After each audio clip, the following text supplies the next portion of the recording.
பைக்ல வேகமா போனாலும் மெதுவா போனாலும் ஒரே மாதிரி மைலேஜ் கிடைக்குமோ கிடைக்காதோ. ஆனா அல்ட்ரா டியூரா ஃப்ளேம்ல அதிக வெப்பத்துல சமைச்சாலும் எத்தனை பர்னர்ல சமைச்சாலும் 70% எரிவாயு சேமிக்கும். வேகமாவும் சமைக்கலாம், காசு மிச்சம். Ultra டியூரா flame. சிவகங்கை மாவட்டம் காளையார் கோவிலில் மருதுபாண்டியர்கள் குரு பூஜையில் தமிழக பாஜக தலைவர் நயினார் நாகேந்திரன் மரியாதை செலுத்தினார். வெள்ளை ஏகாதிபத்தியத்தை எதிர்த்து போரிட்டு சுதந்திர இந்தியாவை உருவாக்குவதற்கு காரணமாக இருந்த மாமன்னர்கள் சின்ன மருது பெரிய மருது அவர்களுடைய 224வது குரு பூஜையில் அவருக்கு மரியாதை செலுத்துவதில் நாங்கள் பெருமை கொள்கிறோம்.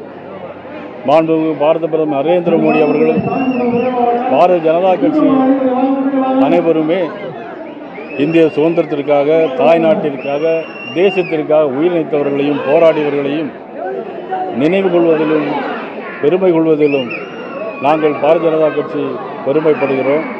அந்த வகையில் இன்றைக்கு சிவகங்கையில் இந்த நிகழ்ச்சியில் நாங்கள் கலந்து கொண்டது எங்களுக்கு மகிழ்ச்சிகரமாக இருக்கிறது. சார், இந்த கரூர் சம்பவத்தில் விஜய் எனக்கு அழைச்சிருக்காரு, இதை எப்படி பார்க்குறீங்க? ஒரு துக்க வீட்டுக்கு அவங்க நம்ம தான் போய் விசாரிக்கணும், இப்போ போய் அவங்க அழைச்சி பேசுகிறாரு, இதை எப்படி பார்க்குறீங்க? இது ஒரு விமர்சனமாக வந்திருக்கு, உங்கள் பார்வையில் எப்படி பார்க்குறீங்க?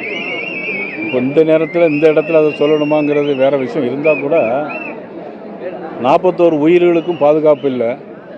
விஜயுடைய உயிருக்கு பாதுகாப்பு அங்கே இருக்குமாங்கிற சந்தேகம் இருக்குது எல்லார் மனதிலையும். ஏன்னா அவர் போனால் அவருடைய உயிருக்கே ஆபத்து ஏற்படலாம். அதனால் ஒருவேளை அப்படி ஒரு பயத்தில் இருந்திருக்கலாம். உங்களோட ரொம்ப இணக்கமாக பயணித்த முன்னாள் முதல்வர் பன்னீர்செல்வம் வந்து இப்போ வந்து சொல்லியிருக்காங்க, திமுக மீண்டும் ஆட்சி அமைப்பதற்கு வாய்ப்பு இருக்குது, பல கட்சிகள் சிதறி கிடப்பதால் அப்படின்னு சொல்லியிருக்காங்க. சுதந்திர இந்தியாவில் ஒவ்வொருத்தருக்கும் கருத்து சொல்வதற்கு வாய்ப்பு இருக்குது.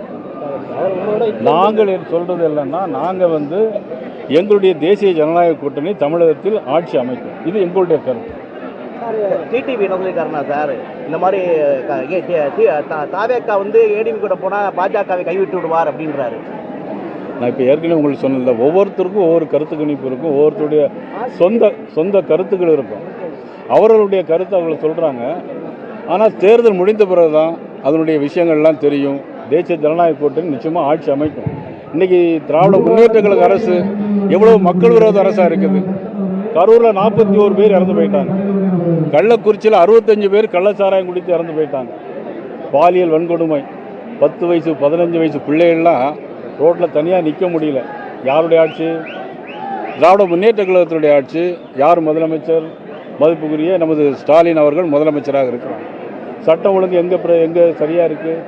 எல்லா போலீஸ் நிலையத்திலையும் வெடிகுண்டு, பெட்ரோல் குண்டு வீசுகிறாங்க. எங்கே நல்ல நிகழ்வுகள் நடைபெறுகிறது? பெண்களுக்கு எதிரான போக்சோ குற்றங்கள் 53% அதிகரிச்சது. இதெல்லாம் தெரியாமல் சில தலைவர்கள் சில கருத்துக்களை சொந்தமாக பேசிக்கிட்டே இருக்கிறாங்க. ஆனால் நாட்டு மக்கள் தெளிவாக இருக்கிறார்கள்.